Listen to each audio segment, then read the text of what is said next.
ഇന്ത്യയിൽ ആദ്യമായി കടലിന് മുകളിലായി നിർമ്മിച്ചിട്ടുള്ള ഗ്ലാസ് ബ്രിഡ്ജിലാണ് നമ്മൾ ഇന്നിപ്പോൾ നിൽക്കുന്നത്. എക്സ്പീരിയൻസ് പേടിച്ചോ?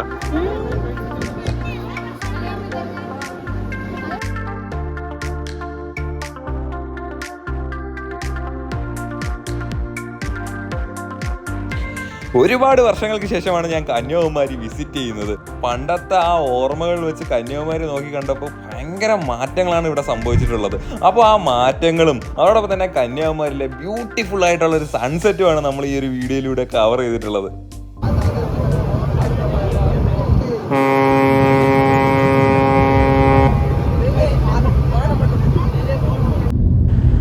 നമ്മളിപ്പോൾ നാഗർകോവിൽ കഴിഞ്ഞിരിക്കുകയാണ്. ഇവിടുന്ന് ഏകദേശം 15 കിലോമീറ്ററോളം വരും നമ്മുടെ കന്യാകുമാരിയിലേക്ക് എത്തിച്ചേരാൻ. ഈ റോഡിലൂടെ പോകുമ്പോൾ നമുക്ക് മനോഹരമായ കുറേ കാഴ്ചകൾ കണ്ടുപോകാം. ദേ ഇങ്ങോട്ട് നോക്കി, ലെഫ്റ്റ് സൈഡിൽ ആമ്പൽക്കുളവും റൈറ്റ് സൈഡിൽ എന്തോ ഒരു തടാകം പോലെ കിടക്കുകയാണ്. ഇതൊരു ബണ്ട് റോഡാണെന്നാണ് തോന്നുന്നത്. എനിക്കുണ്ടല്ലോ പൊതുവേ നമ്മുടെ ഈ തമിഴ്നാട് നാഷണൽ ഹൈവേ ഉണ്ടല്ലോ, അതായത് മധുരയിലേക്കൊക്കെ പോകുന്ന വഴി, അതിലേക്കൂടെ വണ്ടി ഓടിച്ച് പോകാൻ എനിക്ക് ഭയങ്കര ഇഷ്ടമാണ്. കാരണം എന്താണെന്ന് വെച്ച് കഴിഞ്ഞാൽ ആ റോഡിന് ഭയങ്കര പ്രത്യേകതയാണ്. രണ്ട് സൈഡും വിൻഡ്മില്ലും, അതോടൊപ്പം തന്നെ നമ്മുടെ റോഡിൻ്റെ മുന്നിലായിട്ട് കുറേ മലനിരകൾ ഇങ്ങനെ പ്രത്യക്ഷമായിട്ട് വരും. അതും കണ്ട് ആ വണ്ടി ഓടിക്കുക എന്ന് പറഞ്ഞു കഴിഞ്ഞാൽ അതൊരു പ്രത്യേക ഫീല് തന്നെയാണ്. അതേപോലെ തന്നെയാണ് എനിക്ക് ഈ ഇപ്പം കന്യാകുമാരിയിലേക്ക് പൊയ്ക്കൊണ്ടിരിക്കുമ്പോൾ വിൻഡ് മില്ലൊന്നും ഇല്ലെങ്കിൽ തന്നെ ലെഫ്റ്റ് സൈഡിൽ നമുക്ക് കുറേ പാടങ്ങളും നെൽകൃഷികളൊക്കെയാണ് അവിടെ കാണാൻ സാധിക്കുന്നത്. അപ്പോൾ നെൽകൃഷികൾ ഇങ്ങനെ കണ്ടും, വലത്തെ സൈഡിലാണെങ്കിൽ തെങ്ങിൻ തോപ്പുകളും അതോടൊപ്പം തന്നെ വാഴത്തോപ്പുകളും, ഇതിൻ്റെ ഇടയിൽ കൂടെ നമ്മളിങ്ങനെ വണ്ടി ഓടിച്ച് പോകുമ്പോൾ കിട്ടുന്ന ഒരു ഫീല്.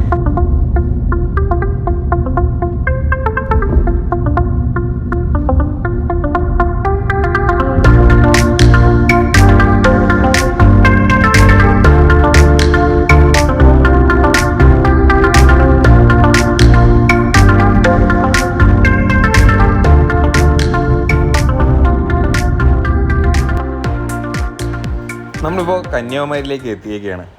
ഇവിടെ ഒരു എൻട്രൻസിൽ തന്നെ എൻ്റെ നിന്ന് 50 രൂപയുടെ ഒരു ടിക്കറ്റ്, അതായത് പാർക്കിംഗ് ടിക്കറ്റ്, ഇവരിപ്പോൾ എൻ്റെ നിന്ന് വണ്ടി ബ്ലോക്ക് ചെയ്ത് എൻ്റെ നിന്ന് ഈടാക്കിയിട്ടുണ്ടായിരുന്നു. ഞാൻ അതിൻ്റെ വീഡിയോ ഫുട്ടേജ് എനിക്ക് എടുക്കാൻ സാധിച്ചില്ല. അങ്ങനെ നമ്മളിപ്പം ആ ടിക്കറ്റ് എടുത്തിട്ട് മുന്നിലോട്ട് പോവുകയാണ്. മുന്നിലോട്ട് പോകുമ്പോൾ ഈ കാണുന്ന ലെഫ്റ്റ് സൈഡിൽ ഈ ബാരിയർ വെച്ചിരിക്കുന്ന ഈ ലെഫ്റ്റ് സൈഡിലേക്ക് പോകുമ്പോഴാണ് നമുക്ക് ഗ്ലാസ് ബ്രിഡ്ജിലേക്കും അതോടൊപ്പം തന്നെ ബോട്ടിങ്ങിലേക്കും നമുക്ക് പോകാൻ സാധിക്കുന്നത്. അപ്പോൾ ഇവിടെ ഇനി പാർക്ക് ചെയ്യണമെങ്കിൽ ഏകദേശം മുന്നിലോട്ട് വന്നിട്ട് ഇവിടെ ഒരു പാർക്കിംഗ് സ്പേസ് ഉണ്ട്. ഇവിടുത്തെ കോമഡി എന്താണെന്ന് പറഞ്ഞു കഴിഞ്ഞാൽ, നമ്മൾ നേരത്തെ ഒരു 50 രൂപയുടെ ടിക്കറ്റ് എടുത്തല്ലോ, അത് പാർക്കിങ്ങിന് വേണ്ടിയിട്ടാണ് ഈ ഒരു ടിക്കറ്റ് ഈടാക്കിയിരുന്നത്. ഈ ടിക്കറ്റ് ഇവിടെ എടുക്കില്ല. ഇവിടെ പ്രത്യേക ടിക്കറ്റാണ്. അതായത് ഒരു കാറ് പാർക്ക് ചെയ്യാൻ വേണ്ടിയിട്ട് ഇവിടെ 70 രൂപ അടയ്ക്കേണ്ടതായിട്ടുണ്ട്.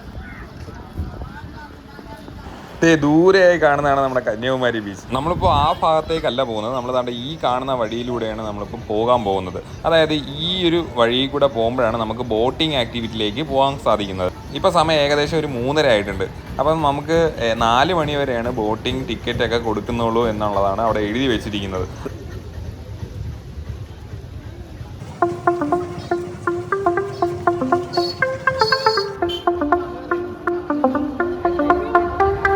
അങ്ങനെ ഞാനിപ്പോൾ നിൽക്കുന്നത് നമ്മുടെ ബോട്ടിങ്ങിലേക്ക് പോകുന്ന എൻട്രൻസ്, അതായത് കവാടത്തിൻ്റെ അവിടെയാണ് നിൽക്കുന്നത്. ഇവിടെ നിന്ന് നോക്കുമ്പോൾ ഒരു നീണ്ട ക്യൂ കാണാൻ പറ്റുന്നുണ്ട്. ഏകദേശം അങ്ങ് അറ്റം വരെ ആൾക്കാർ ക്യൂ നിൽക്കുകയാണ്. അപ്പം പയ്യെ നമുക്ക് ഈ ക്യൂവിൻ്റെ ബാക്കിലേക്ക് ചെന്ന് നിൽക്കാം. ഒരു രക്ഷയില്ലാതെ തിരക്കാണ് കേട്ടോ. ഞാനിപ്പോൾ ഇവിടെ നിൽക്കാൻ തുടങ്ങിയിട്ട് ഏകദേശം 10 മിനിറ്റോളം ആയിട്ടുണ്ട്. ഇങ്ങനെ പോയി കഴിഞ്ഞാൽ എനിക്ക് ബോട്ടിങ്ങിലോട്ട് കയറാൻ പറ്റില്ല, ബ്രിഡ്ജ് കാണാൻ നടക്കത്തേ ഇല്ല. അപ്പോൾ ഞാൻ വിചാരിച്ചു ഒന്ന് മുന്നിലോട്ടൊന്ന് പോയി നോക്കാമെന്ന് വിചാരിച്ചു. വേറെ എന്തെങ്കിലും മാർഗത്തിലൂടെ കയറാൻ പറ്റുമോ എന്നൊന്നും നമുക്കൊന്ന് ശ്രമിച്ച് നോക്കാം. കാണുന്നില്ല, ഈ ആർച്ചിൻ്റെ അകത്തൂടെ കയറി പോകുമ്പോഴാണ് നമുക്ക് കന്യാകുമാരി ക്ഷേത്രത്തിലേക്ക് പോകാൻ പറ്റുന്നത്. അപ്പോൾ ഞാൻ മുന്നിലോട്ട് വന്നപ്പോൾ ആ പോസ്റ്റിൻ്റെ അവിടെ 2 ടിക്കറ്റ്സ് എഴുതി വെച്ചിട്ടുണ്ട്. ഒന്ന് 100 രൂപയുടെ ടിക്കറ്റ്, ഒന്ന് 300 രൂപയുടെ ടിക്കറ്റ് എന്ന്. അങ്ങനെ ഈ 300 രൂപ ടിക്കറ്റ് എടുക്കാൻ നമ്മളത് ആ ഉള്ളിലേക്ക് കയറി വന്നിരിക്കുകയാണ്. ഇവിടെ ഒരു സെപ്പറേറ്റ് കൗണ്ടറുണ്ട് 300 രൂപയുടെ ടിക്കറ്റ് എടുക്കാൻ വേണ്ടിയിട്ട് മാത്രം. ഈ ഒരു ടിക്കറ്റ് എടുക്കാൻ വേണ്ടിയിട്ടുള്ള തിക്കും തിരക്കുകളാണ് നിങ്ങളിപ്പോൾ കണ്ടുകൊണ്ടിരിക്കുന്നത്.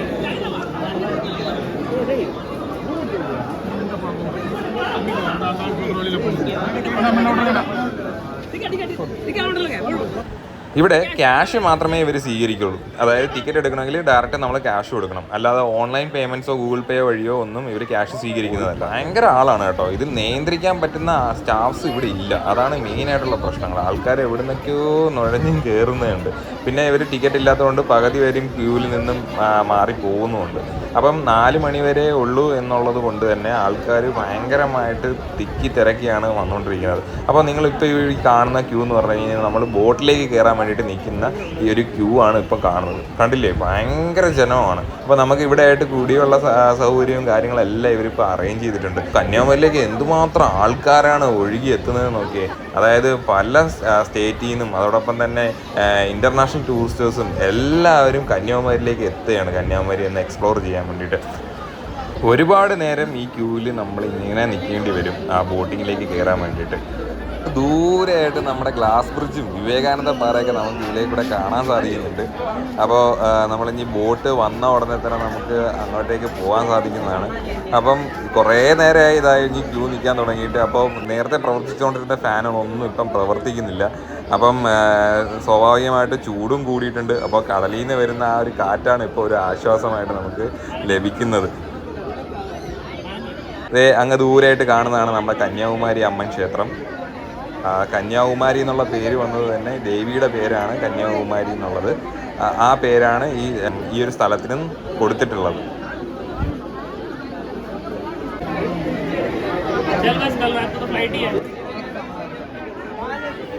അങ്ങ് ദൂരെ നിന്ന് കുറച്ച് ആൾക്കാർ വരുന്നത് കാണാം. അതായത് അടുത്ത ബോട്ട് വന്നതെന്നാണ് തോന്നുന്നത്. എനിക്ക് തോന്നുന്നു ഇപ്പം തന്നെ ഇവർ തുറക്കുമായിരിക്കുന്നു. അവിടെ നിന്ന് ആൾക്കാർ വരുന്നുണ്ട്. അപ്പം അടുത്ത ബോട്ട് വന്നുകൊണ്ടായിരിക്കണം ഇത്ര ആൾക്കാർ ഇങ്ങോട്ട് വരുന്നത്. അപ്പം ഉടനെ തന്നെ തുറക്കും.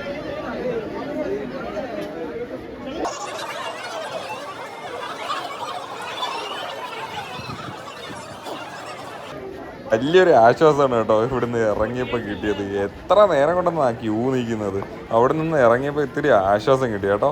ഇപ്പം എൻ്റെ ഫ്രണ്ടിൽ നിൽക്കുന്നവരെല്ലാം നല്ല സ്പീഡായിട്ട് നടന്നു പോവാണ് ആ ബോട്ടിൽ. ഇതേ കാണുന്നതാണ് ആ ബോട്ടിലേക്ക് കയറാൻ വേണ്ടിയിട്ട് എല്ലാവരും പെട്ടെന്ന് നടക്കുന്നുണ്ട്. അപ്പോൾ നമുക്ക് പയ്യെ ഈ കാഴ്ചകളൊക്കെ കണ്ടിട്ട് മുന്നിലോട്ട് പോവാം. അപ്പോൾ നമുക്കിതാ ഇവിടെ ഒരു നടപ്പാത കാണാൻ പറ്റുന്നുണ്ട്. ഇതിൻ്റെ കൺസ്ട്രക്ഷൻ ഓൺ ഗോയിങ് ആണ്. അപ്പോൾ ഇതും കൂടെ വന്നു കഴിഞ്ഞാൽ നമുക്ക് വെയിലൊന്നും ഇല്ലാതെ തന്നെ, അല്ലെങ്കിൽ മഴയൊന്നും കൊള്ളാതെ നമുക്ക് ബോട്ടിംഗ് ഏരിയയിലേക്ക് നമുക്ക് നടന്ന് ചെല്ലാൻ പറ്റുന്നതായിരിക്കും. അപ്പം അതിൻ്റെ വർക്കും ഇവിടെ നടന്നുകൊണ്ടിരിക്കുകയാണ്. നല്ല ശക്തമായിട്ടുള്ള വെയിലും ഉണ്ട് കേട്ടോ. ഇപ്പോൾ ഏകദേശം ഒരു 4:30 ആയിട്ടുണ്ട്. അപ്പം എല്ലാവരും ബോട്ടിൻ്റെ അരികിലേക്ക് നടന്നുകൊണ്ടിരിക്കുകയാണ്. ചിലവർ ഓടുന്നുമുണ്ട്. ബോട്ടിൽ ആദ്യം സീറ്റ് പിടിക്കാൻ വേണ്ടിയിട്ട് ഓടുകയാണ് എല്ലാവരും.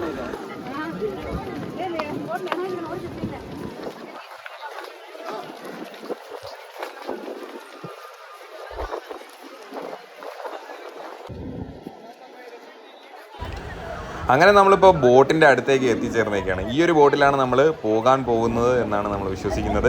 അപ്പം ഈ ബോട്ടിലേക്ക് കയറാൻ വേണ്ടിയിട്ട് 2 ലൈനായിട്ട് സ്പ്ലിറ്റ് ചെയ്യണം. അപ്പോൾ ഫസ്റ്റ് ഒന്ന് ബോയ്സിൻ്റെ ലൈനും ഒന്ന് ഗേൾസിൻ്റെ ലൈനും. അങ്ങനെ ലൈനൊക്കെ സ്പ്ലിറ്റ് ചെയ്തിട്ട് ബോട്ട് നമ്മളെ കയറ്റാതെ ടാറ്റ പറഞ്ഞ് പോയിട്ടുണ്ട്. ഇനി ഒരു വെയിൽ കൊണ്ട് അടുത്ത ബോട്ട് വരുന്നവരെ ഇവിടെ വെയിറ്റ് ചെയ്യണം. അതാണ് നെക്സ്റ്റ് ടാസ്ക് എന്ന് പറഞ്ഞു കഴിഞ്ഞാൽ. അതായത് ബോട്ടിങ് ഏരിയ ഒന്ന് നമുക്ക് എക്സ്പ്ലോർ ചെയ്യാം അല്ലേ. അങ്ങ് ദൂരെയായിട്ട് നമുക്കൊരു പള്ളി കാണാൻ പറ്റുന്നുണ്ട്. നല്ല രസമുണ്ട് അത് കാണാൻ വേണ്ടിയിട്ട്. കുറേ നല്ല ബിൽഡിങ്സ് ഒക്കെ ഇവിടെ വന്നു തുടങ്ങിയിട്ടുണ്ട്. മീൻ പിടിക്കാൻ പോകുന്നവരുടെ ബോട്ടൊക്കെ അവിടെ അങ്ങ് ദൂരെയായിട്ട് നമുക്ക് കാണാൻ പറ്റുന്നുണ്ട്. അതോടൊപ്പം തന്നെ സൂര്യൻ നല്ല വെട്ടിത്തിളങ്ങി നിൽക്കുന്നതും നമുക്ക് കാണാൻ പറ്റുന്നുണ്ട്. ഇതിൽ നോക്കിക്കഴിഞ്ഞാൽ കണ്ണടിച്ചു പോകും കേട്ടോ, അത്ര തിളക്കമാണ്. അങ്ങനെ നമുക്ക് പോകാനുള്ള ബോട്ട് എത്തിക്കൊണ്ടിരിക്കുകയാണ്. മറ്റു കാര്യങ്ങളും കൂടെ നമുക്കൊന്ന് നോക്കാം. അതായത് നിങ്ങൾക്ക് ഇവിടെ അധികം തിരമാലകൾ കാണാൻ പറ്റുന്നില്ല അല്ലേ. തിരമാലകൾ ഭയങ്കര കുറവാണ്. അതെന്താണെന്ന് വെച്ച് കഴിഞ്ഞാൽ ഇവർ ഓൾറെഡി ഇവിടെ ഈ കടലിലേക്ക് ഇറക്കിയാണ് ഈ ഒരു ബോട്ടിംഗ് ഏരിയ കെട്ടിയിരിക്കുന്നത്. അതുമൂലം ഇവർക്ക് തിരമാലകളെ റെസ്ട്രിക്റ്റ് ചെയ്യാൻ സാധിക്കുന്നുണ്ട്. അപ്പോൾ അതുകൊണ്ട് തന്നെ ഈ ഒരു ഏരിയയിലേക്ക് വലിയ തിരയോ കാര്യങ്ങളോ ഒന്നും വരുന്നില്ല. അതുകൊണ്ട് തന്നെ ബോട്ടിലേക്ക് കയറാൻ നല്ല സുരക്ഷിതമായിട്ട് കയറാനും അതോടൊപ്പം തന്നെ ബോട്ടുകളൊക്കെ കൊണ്ട് പാർക്ക് ചെയ്യാനും ഇവിടെ സുരക്ഷിതമായിരിക്കും. അപ്പോൾ ഈ പ്ലാറ്റ്ഫോമിലേക്ക് ബോട്ട് അടുപ്പിച്ചുകൊണ്ടിരിക്കുകയാണ്. അപ്പം ഇത് റിവേഴ്സ് എടുത്ത് മുന്നിലോട്ട് പോയിട്ടും അങ്ങനെ കുറച്ച് നേരം അധികം ഒരു 2-3 മിനിറ്റ് എടുത്തിട്ടാണ് ഈ ബോട്ട് നമ്മുടെ ഈ പ്ലാറ്റ്ഫോമിലേക്ക് അടുപ്പ് വരുന്നത് തന്നെ.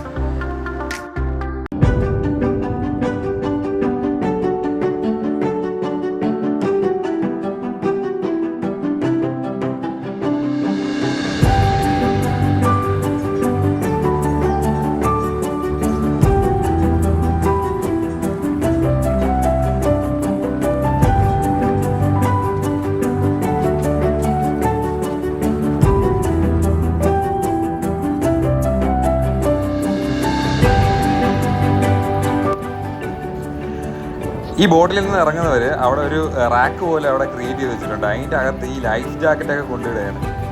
എന്തോരം ആൾക്കാരാണ് ഈ ബോട്ടിൽ നിന്ന് ഇറങ്ങി വരുന്നത് നോക്കി. നിങ്ങൾക്ക് ഈ വീഡിയോയിൽ കാണാൻ പറ്റും. ലൈഫ് ജാക്കറ്റ് എന്ന് പറയുന്ന സാധനം നമ്മൾ മറ്റേ തോർത്തൊക്കെ ഇരിക്കുന്നില്ലേ, അതേപോലെയാണ്. ലൈഫ് ജാക്കറ്റ് തന്നെയാണോ എന്തോ. അപ്പം ഇത് ഇട്ടുകൊണ്ടാണ് നമ്മൾ ബോട്ടിൻ്റെ അകത്ത് കയറേണ്ടത്. അതുകൊണ്ട് ഈ ഇരിക്കുന്ന കണ്ടോ, അതായത് ജസ്റ്റ് ഒരു തോർത്തെടുത്ത് നമ്മൾ കഴുത്തിൻ്റെ കുറുകെ ഇട്ട് കഴിഞ്ഞാൽ എങ്ങനെ ഉണ്ടായിരിക്കും, അത് തന്നെയാണ് ഈ ലൈഫ് ജാക്കറ്റ് എന്ന് പറഞ്ഞാൽ. ഇത് യാതൊരു സെക്യൂരിറ്റി ഇല്ല. കടലിലെല്ലാം വന്ന് പോയി കഴിഞ്ഞ് കഴിഞ്ഞാൽ അങ്ങ് മുങ്ങി പോകുന്നതല്ലാതെ ഈ ലൈഫ് ജാക്കറ്റ് കൊണ്ട് ആരും രക്ഷിക്കാൻ പോകുന്നില്ല എന്നാണ് എനിക്ക് തോന്നുന്നത്. അതായത് ഒട്ടും ക്വാളിറ്റി ഇല്ലാത്തൊരു സാധനം കണ്ടോ, ഒരു ഒരു ഒരു ഒരു ഇതില്ല. അപ്പം നമ്മളും ഇതേപോലെ ഒരു ലൈഫ് ജാക്കറ്റ് ഇട്ട് കഴിഞ്ഞാൽ മാത്രമേ നമുക്ക് ഈ ബോട്ടിൻ്റെ അകത്ത് കയറാൻ പറ്റത്തുള്ളൂ. അതുകൊണ്ട് ഞാനും ഒരു ലൈഫ് ജാക്കറ്റ് എടുത്തു, അങ്ങനെ ബോട്ടിൻ്റെ അകത്ത് കയറുകയാണ്. അങ്ങനെ നമ്മൾ ബോട്ടിലെ വിൻഡോ സീറ്റ് തന്നെ പിടിച്ചിട്ടുണ്ട് കേട്ടോ. എല്ലാവരും ലൈഫ് ജാക്കറ്റൊക്കെ ഇട്ട് സെറ്റിലായിട്ട് ഇരിക്കുകയാണ്. ഇത് കാണാൻ നല്ല രസമുണ്ട് കേട്ടോ. ഇവിടെ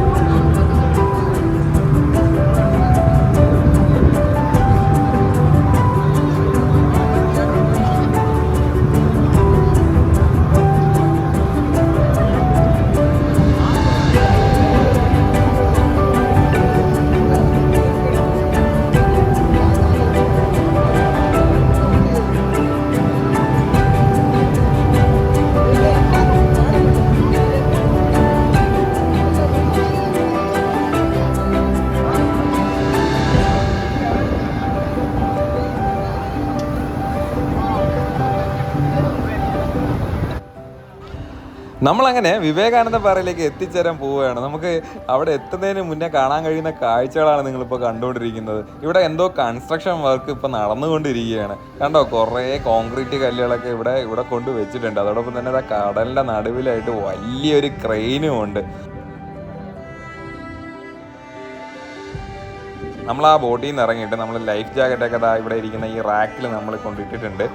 അപ്പോൾ ഇവിടെ ഇങ്ങനെ ചുറ്റും നോക്കുമ്പോൾ നിറയെ ആൾക്കാരാണ് കേട്ടോ.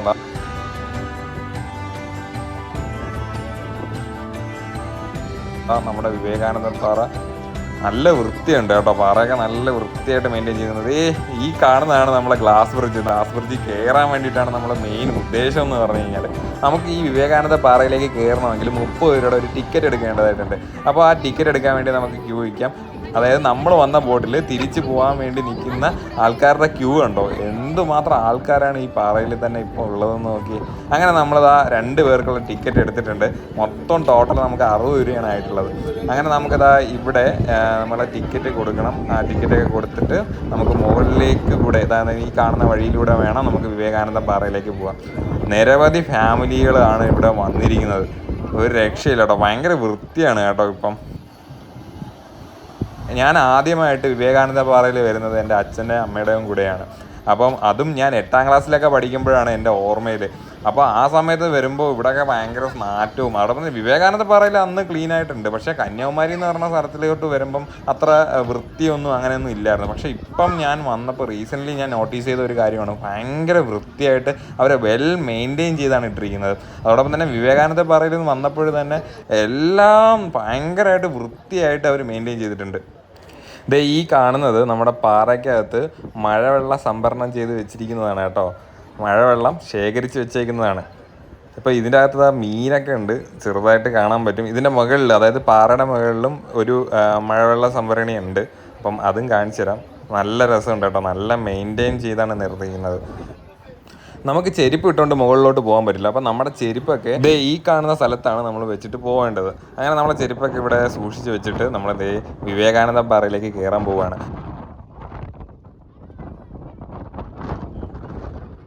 അങ്ങ് ദൂരെയായിട്ട് നമ്മുടെ കന്യാകുമാരി സിറ്റി നമുക്ക് കാണാൻ സാധിക്കുന്നുണ്ട്. എന്ത് ചെറുതായിട്ടാണല്ലേ കാണാൻ പറ്റുന്നത്. കുറേ ബിൽഡിങ്സ് ഇങ്ങനെ നിരയായിട്ട് ഇരിക്കുന്നതൊക്കെ നമുക്ക് കാണാൻ പറ്റുന്നുണ്ട്. നല്ല രസമുണ്ട് കേട്ടോ ആ വ്യൂ കാണാൻ വേണ്ടിയിട്ട്. ഭയങ്കര വൃത്തിയായിട്ടാണ് കേട്ടോ ഈ പാറ സംരക്ഷിച്ച് വരുന്നത്. നിങ്ങൾക്ക് ഈ വീഡിയോയിലൂടെ തന്നെ കാണാൻ പറ്റും. നമ്മുടെ നടപ്പാതയിൽ, അതായത് നമ്മളിപ്പോൾ നടന്നുകൊണ്ടിരിക്കുന്ന സ്ഥലത്ത് തന്നെ ഒരു മണ്ണോ ഇല്ലെങ്കിൽ കല്ലോ അങ്ങനെ ഒന്നും വരാത്ത രീതിയിൽ അവർ അത്ര മെയിൻറ്റെയിൻ ചെയ്തിട്ടാണ് ഇട്ടിരിക്കുന്നത്. എപ്പോഴും ക്ലീനിങ് ഉണ്ടെന്നാണ് തോന്നുന്നത് കേട്ടോ. അങ്ങനെ നമ്മൾ വിവേകാനന്ദ പാറയിൽ, അതായത് വിവേകാനന്ദ സ്മാരക മണ്ഡപത്തിൻ്റെ ഫ്രണ്ടിലാണ് നമ്മളിപ്പോൾ നിൽക്കുന്നത്. അപ്പോൾ നമുക്ക് ഉള്ളിലേക്ക് ക്യാമറയോ കാര്യങ്ങളോ ഒന്നും കൊണ്ടുപോകാൻ പറ്റത്തില്ല. അപ്പം ഇവിടുത്തെ വൃത്തിയും കാര്യങ്ങളൊക്കെ നോക്കിയേ, ഒരു രക്ഷയില്ല കേട്ടോ. ഭയങ്കര വൃത്തിയാണ്, നല്ല രസമുണ്ട് കാണാൻ വേണ്ടിയിട്ട്. നമ്മളൊക്കെ അപ്പോൾ ഓരോ പടിയും ഒന്ന് നമുക്ക് കയറി, അതായത് നമുക്ക് ആ മണ്ഡപത്തിൻ്റെ അതുവരെ നമുക്ക് ചെന്ന് നിൽക്കാൻ പറ്റും. ക്യാമറയും കൊണ്ട് അകത്ത് കയറാൻ പറ്റില്ല.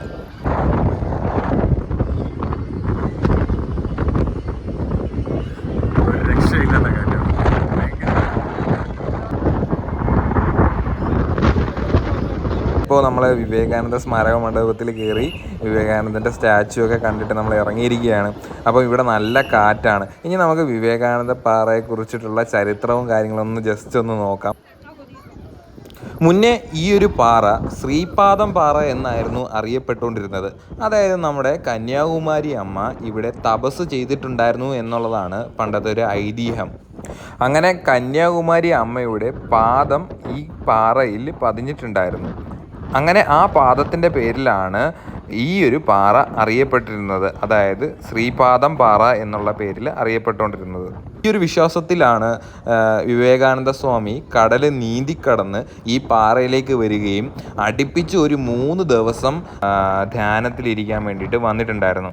അപ്പം അത് ഡേറ്റ് വരുന്നത് 1892 ഡിസംബർ 25 മുതൽ 27, അതായത് 3 ദിവസം അടുപ്പിച്ച് വിവേകാനന്ദ സ്വാമി ഈ പാറയിൽ വന്ന് തപസ് ചെയ്തിട്ടുണ്ടായിരുന്നു.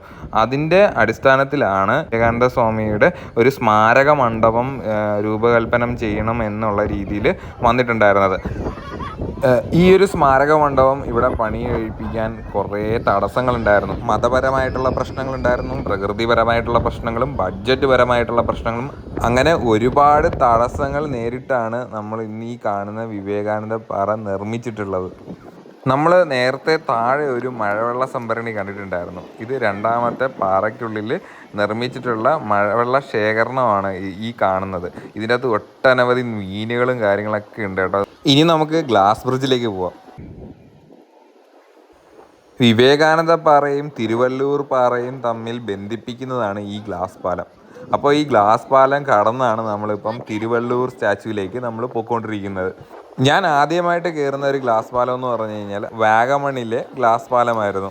അത് ഭയങ്കരമായിട്ടുള്ളൊരു അനുഭവം തന്നെയായിരുന്നു. അതിൻ്റെ വീഡിയോ ലിങ്ക് ഞാൻ ഡിസ്ക്രിപ്ഷനിൽ കൊടുത്തിരിക്കാം, നിങ്ങൾ ജസ്റ്റ് ഒന്ന് കയറി കണ്ടു നോക്കൂ.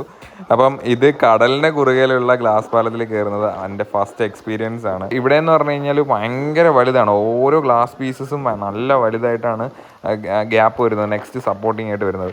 അപ്പോൾ ഞാൻ ചെന്ന സമയത്ത് ഇഷ്ടംപോലെ ആൾക്കാരാണ് അറ്റ് എ ടൈം ആ ഗ്ലാസ് പാലത്തിലൂടെ നടന്നു പോയിക്കൊണ്ടിരിക്കുന്നത്. ഞാൻ വാഗമണ്ണി പോയപ്പോൾ എന്ന് പറഞ്ഞാൽ ഒരു സമയത്ത് 15 പേരോ അല്ലെങ്കിൽ 10 പേരോ അങ്ങനെയായിരുന്നു. അവർ റെസ്ട്രിക്റ്റ് ചെയ്തിട്ടായിരുന്നു അവർ ഗ്ലാസ് പാലത്തിൽ അവർക്ക് കയറ്റിക്കൊണ്ടിരുന്നത്. അതായത് അത്രയ്ക്ക് സെക്യൂരിറ്റിയാണ് അവരെ എൻഷുർ ചെയ്തുകൊണ്ടിരുന്നത്. ഇപ്പം ഇവിടെ അങ്ങനെയല്ല. ഇവിടെ വരുന്നവരും പോകുന്നവരും എല്ലാം ഈ ഗ്ലാസ് പാലത്തിൽ ഇങ്ങനെ ചവിട്ടിക്കൊണ്ട് പോയിക്കൊണ്ടിരിക്കുകയാണ്. അപ്പോൾ ഇത് എത്രത്തോളം വെയിറ്റ് താങ്ങുമെന്നുള്ളതിൻ്റെ ഒരു ടെൻഷൻ എനിക്കുണ്ടായിരുന്നു. അതോടൊപ്പം തന്നെ ഇത് താഴേക്ക് നോക്കുമ്പോൾ ഈ കടലിൻ്റെ തിരമാലകൾ ഇങ്ങനെ പോകുമ്പോൾ നമുക്കൊരു അഡ്രിനൽ പമ്പിങ് ഈ പാലത്തിൽ കയറിയപ്പോൾ എനിക്ക് തോന്നി. പക്ഷേ നല്ല രസമുണ്ടായിരുന്നു. എന്തായാലും നമ്മളൊന്ന് എക്സ്പീരിയൻസ് ചെയ്ത് നോക്കേണ്ട ഒരു കാര്യം തന്നെയാണ് ഈ ഗ്ലാസ് പാലത്തിൽ കയറി നടന്നു പോകുന്നതെന്ന് പറഞ്ഞു കഴിഞ്ഞാൽ.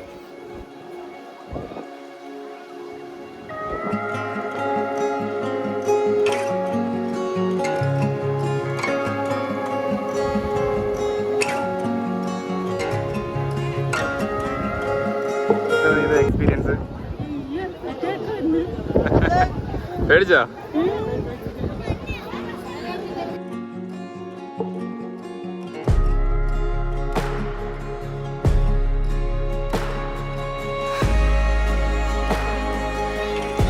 നമ്മളിനി തിരുവള്ളൂർ സ്റ്റാച്യുവിലേക്ക് കയറാൻ പോവുകയാണ്. അവിടുത്തെ എൻട്രൻസ് കവറാണ് നിങ്ങളിപ്പം കാണുന്നത്. ഈ പടിയിലൂടെ വേണം നമുക്കിനി മുകളിലേക്ക് പോകാൻ.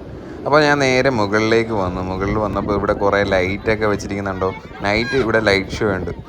ഒരു പടുകുറ്റം സ്റ്റാച്ചു ആണ് തിരുവള്ളൂരിൻ്റെ. ഏകദേശം 133 അടിയാണ് ഈ ഒരു സ്റ്റാച്ചുവിൻ്റെ പൊക്കം. ഈ ഒരു സ്റ്റാച്ചുവിന് ഈ ഒരു പൊക്കം കൊടുക്കാൻ വേണ്ടിയിട്ട് ഒരു കാരണമുണ്ട്. തിരുവള്ളൂർ പ്രസിദ്ധമായിരിക്കുന്നത് തിരുക്കുറൽ എഴുതിക്കൊണ്ടാണ്. അതായത് 133 ചാപ്റ്റേഴ്സായിട്ട് തിരുക്കുറൽ എഴുതിയിട്ടുണ്ടായിരുന്നത്. എന്തുകൊണ്ടാണ് തിരുക്കുറൽ 133 ചാപ്റ്റേഴ്സായി എഴുതിയത് എന്ന് ചോദിച്ചു കഴിഞ്ഞാൽ, വള്ളുവനാട് ദേശത്തെ രാജാവായിരുന്നു തിരുവള്ളൂരിൻ്റെ ഫാദർ.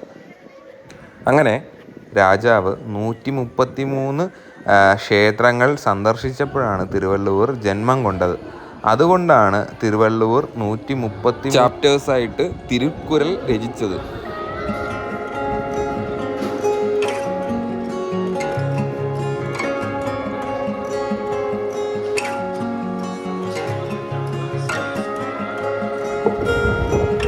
ഞാനിപ്പോൾ തിരുവള്ളൂർ സ്റ്റാച്ചുവും കണ്ട് താഴെ ഇറങ്ങിയിരിക്കുകയാണ്. എനിക്ക് ഇവിടെ നിന്ന് നോക്കിയപ്പോഴാണ് ഒരു കാര്യം ഓർമ്മ വന്നത്. അതായത് സൂര്യൻ അസ്തമിക്കാൻ സമയമായിരിക്കുന്നു. കന്യാകുമാരി വരെ വന്നിട്ട് സൺസെറ്റും കൂടെ കണ്ടില്ലെങ്കിൽ കന്യാകുമാരി യാത്ര പൂർണ്ണമാവില്ല. അതുകൊണ്ട് തന്നെ ഞാൻ സൺസെറ്റ് കാണാൻ വേണ്ടിയിട്ട് ഇപ്പം പോവുകയാണ്.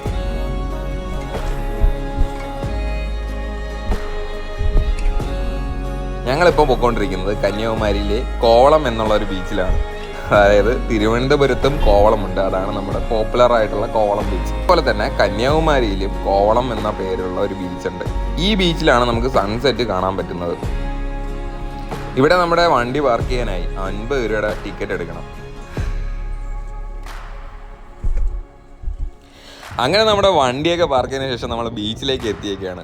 ഒരു രക്ഷയില്ല കേട്ടോ, എന്ത് രസമാണ് ഈ ഒരു ബീച്ച് കാണാൻ വേണ്ടിയിട്ട്. ഈ ഒരു ബീച്ചിനെ വളരെയധികം സുന്ദരിയാക്കുന്നത് ഈ ഒരു സൺസെറ്റ് സമയമാണ്. കുറേ ഭീമാകാരമായിട്ടുള്ള പാറക്കല്ലുകൾ നമുക്ക് ഈ ബീച്ചിൻ്റെ സൈഡിൽ കുറേ കിടക്കുന്നതായിട്ട് ഇങ്ങനെ കാണാൻ സാധിച്ചായിരുന്നു.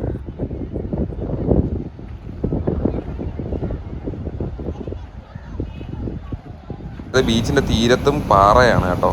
അപ്പോൾ നമുക്ക് ഈ പാറയുടെ മുകളിലിരുന്ന് നമുക്ക് തിര ആസ്വദിക്കുക എന്നുള്ളതാണ്. കടലൊക്കെ സ്വർണ്ണ നിറത്തിലായിട്ടുണ്ട്, എന്താ ഭംഗി.